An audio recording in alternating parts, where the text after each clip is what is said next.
দেখ রাজা, রাকেশ যখন একটা মেয়েকে জোর করে বাড়ি থেকে তুলে নিয়ে এসছে, তখন তাকে তোর গ্রহণ করে নেওয়া উচিত। এই অন্যায় আমি মেনে নেব না। ও জোর করে মারামারি করে ওকে বাড়ি থেকে তুলে নিয়ে এসেছে। যাও ওকে বাড়িতে পৌঁছে দিয়ে এসো। রাকেশ, তুমি ওর বাবার কাছে গিয়ে ক্ষমা চেয়ে আসবে।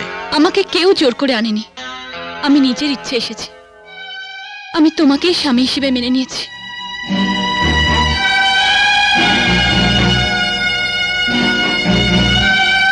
কিন্তু রাজা তোমাকে মেনে নেয়নি।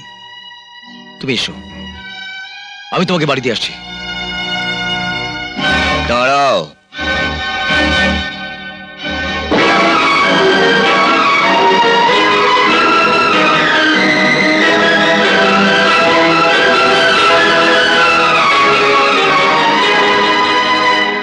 তুমি জানো যে আজ আমি নিঃস্ব, পথের ভিখারি।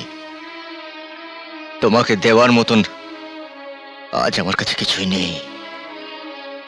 সব জেনে শুনে তুমি আমার কাছে চলে এলে। কে বললো কিচ্ছু নেই?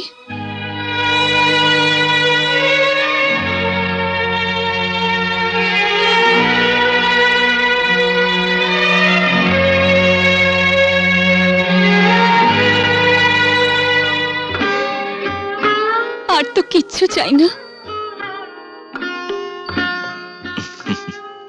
গাড়ি ডাকো। কোথায় যাবি? মন্দিরে? তাহলে মালা, পুরোহিত এসবের ব্যবস্থা করি। হ্যাঁ করো, তবে মন্দিরে যাব না, যাব পূজার বাড়িতে। কারণ পূজাকে তো আমাদের বাড়িতে ওরা আসতে দেবে না। তবে আমাদের বিয়ে হবে পূজার বাড়িতে, পূজার সামনে।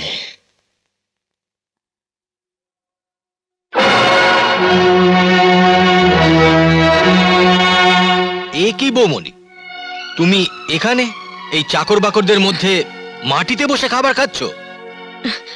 তাতে কি হয়েছে? ওরা কি মানুষ নয়? আমি সব বুঝতে পেরেছি। ছি ছি ছি ছি, এরা কি মানুষ না জানোয়ার কে জানে। তুমি দাঁড়াও বৌমনি, আমি তোমাকে ভালো খাবার এনে দিচ্ছি। না না, এটাই তো ভালো খাবার। এর থেকে ভালো খাবার আমার আর দরকার নেই। এটাই ঠিক আছে। দরকার আছে, তুমি এবাড়ির বউ, তোমার একটা সম্মান আছে।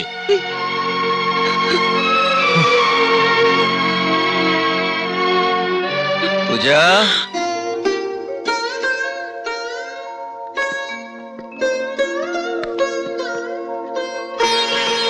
দাদা,